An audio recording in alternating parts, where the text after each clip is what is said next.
अपने बच्चों को अच्छे संस्कार दे पावे भागवती, तो हमारा माता पिता होना मिलना नहीं हुआ, मैं दिल्ली वापिस ही नहीं आऊंगा। मैं राधा केली कुंज के बाहर ही सोता रहूंगा, वही लेट जाऊंगा। 10 या 11 बजे मैं यहाँ पे आया था वृंदावन में। मैंने आके सामान रखा है, नहाया हूँ और नहा के उस मार्ग में जाके खड़ा हो गया जहाँ से महाराज जी चल के जाएंगे।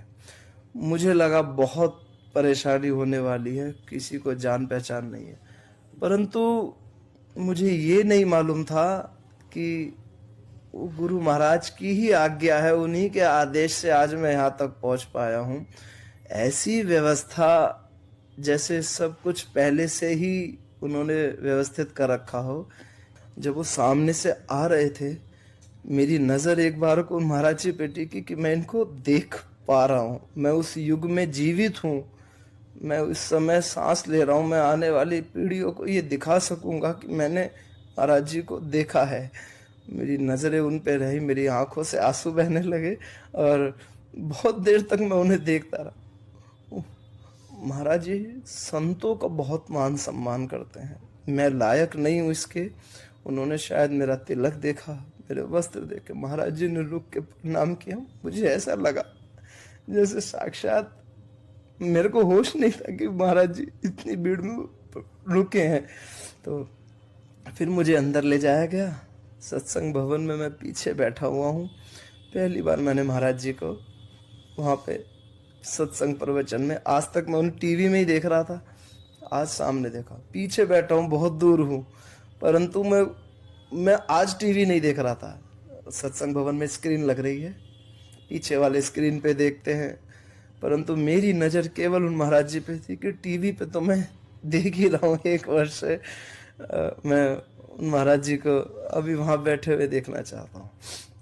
मैंने बहुत विनती करी कि जी मेरी एकांतिक वार्तालाप या एकांतिक दर्शन में मेरा हो जाए। तो कहा जी आप 6 बजे या 7 बजे भी आ जाओगे तो चलोगे? मैंने कहा नहीं जी, 2 बजे वहीं मिलूंगा बाहर भीड़ में।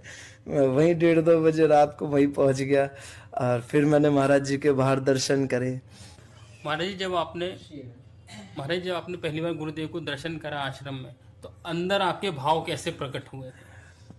सबसे पहले तो जब सत्संग भवन में मैं बैठा हुआ हूँ, सामने महाराज जी प्रवचन कर रहे हैं और दूर की वजह से मुझे दिख नहीं पा रहा, कैमरे के स्टैंड भी खड़े हुए थे, परंतु आज टीवी पे देखने की इच्छा नहीं है। टीवी पे नहीं, आज सामने ही देखना है। मैं उनके चेहरे को ही देखता रहा।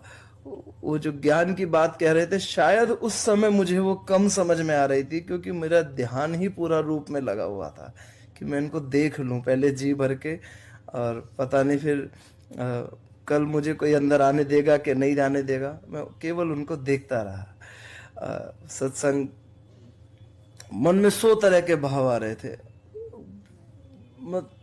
मैं उसको शब्दों में भी नहीं बता पा रहा हूँ कि उस समय मुझे ऐसा लग रहा था जैसे मैं साक्षात भगवान के पास बैठा हुआ हूँ।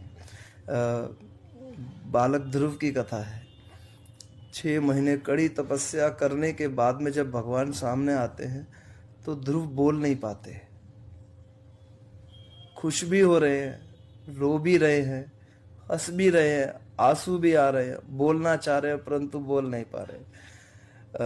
जब भगवान श्रीमन नारायण अपना शंख लगाते हैं बालक के गाल पर, तब उसकी वाणी निकल कर आती है।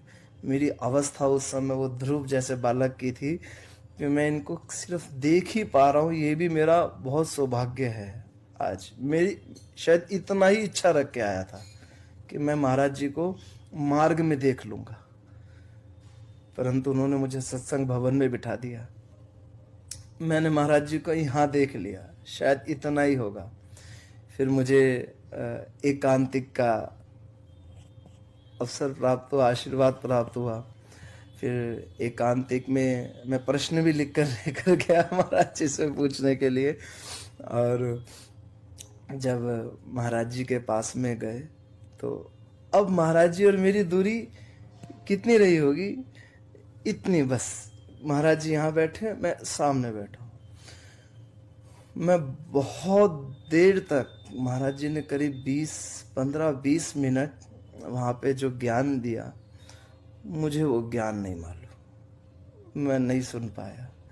थोड़ा बहुत भाव मुझे याद रहा तो रहा कि जो महाराज जी ने बताया कि पिता एक बार को मना कर देता है देने के लिए, पर जब माँ कहती है नहीं देना पड़ेगा तो हाँ ठीक है दे दूंगा।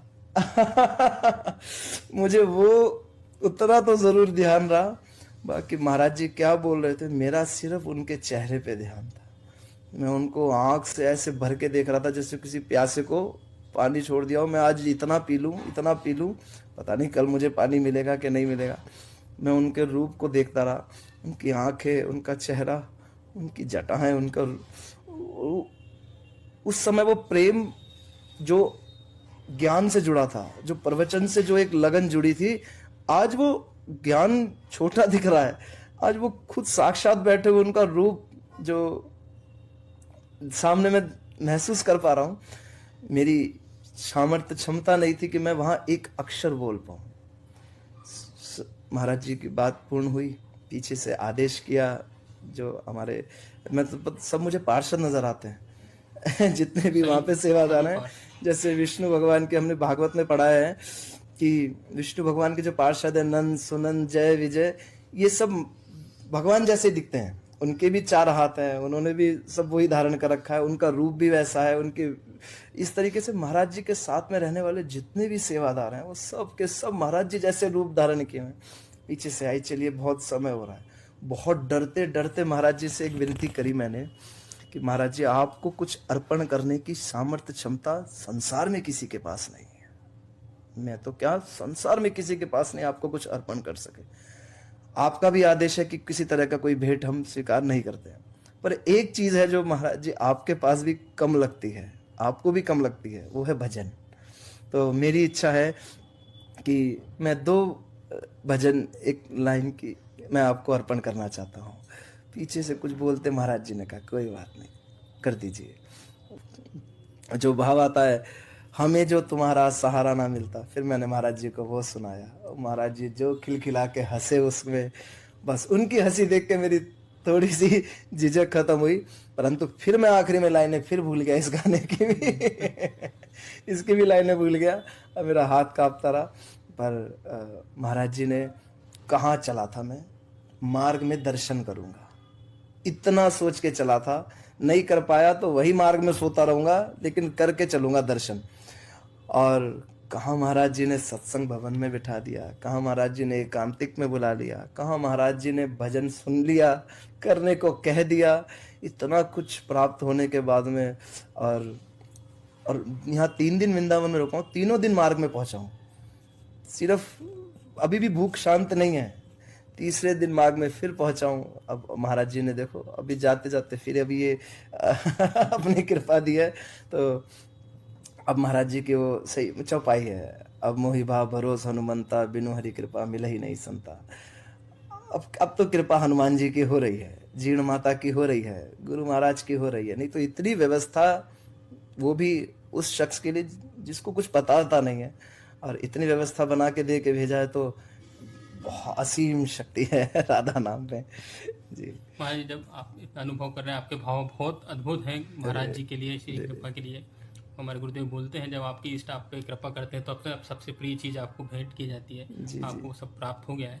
जब आप यहाँ से वापस जाएंगे तो क्या लेकर जा रहे हैं यहाँ से? मैं आपको सही बताऊं, मैं तो छोड़ कर जा रहा हूँ, अपने आप को यहीं छोड़ के जा रहा हूँ। मैं लेकर तो क्या जाऊंगा, मैं अपनी मन को, अपनी बुद्धि को, अपने मस्तिष्क को यहाँ छोड़ के जा रहा हूँ। शायद ये शरीर वहाँ हो सकता है, परंतु मन आत्मा मेरी वहीं राधा के लिए कुंज में वहीं रह गई है। और हर वक्त अब महाराज जी का जब वो वीडियो देखूंगा तो वो तड़प जो रहेगी दोबारा एक मिलन की, मिलेंगे दोबारा, फिर मिलेंगे मेरे से। मुझे ऐसा विश्वास है कोई ना कोई ऐसी परिस्थिति, ऐसा चमत्कार होगा जरूर, ये जो मुझे बार बार फिर वृंदावन बुलाएंगे, फिर वृंदावन का वास मिलेगा, इनके महाराज जी के शरणों का वो मिलेगा। और मैं शायद यहाँ से इसको इस तरीके से समझिए, शायद एक रात थी जब मैंने मेरे पिता को खोया था, एक रात अब परसों की गई है जब मैं उन्हें वापस फिर से लेके जा रहा हूँ अपने साथ। आज मेरे सर पे अभिभावक है, आज मेरे सर पे कोई डांटने वाला है, आज कोई समझाने वाला है, संभालने वाला है, आज मेरे दुख में मुझे सांत्वना संतुष्टि देने वाला है, मेरे सुख में खुश होने वाला है। तो मैं आज यहाँ से उन्हें ले जा रहा हूँ, खुद को छोड़ के जा रहा हूँ। बहुत महाराज जी के बारे में बात सही है, 3 दिन में चप्पल छूट जाएगी, 15 दिन में घर। और हम चाहते हैं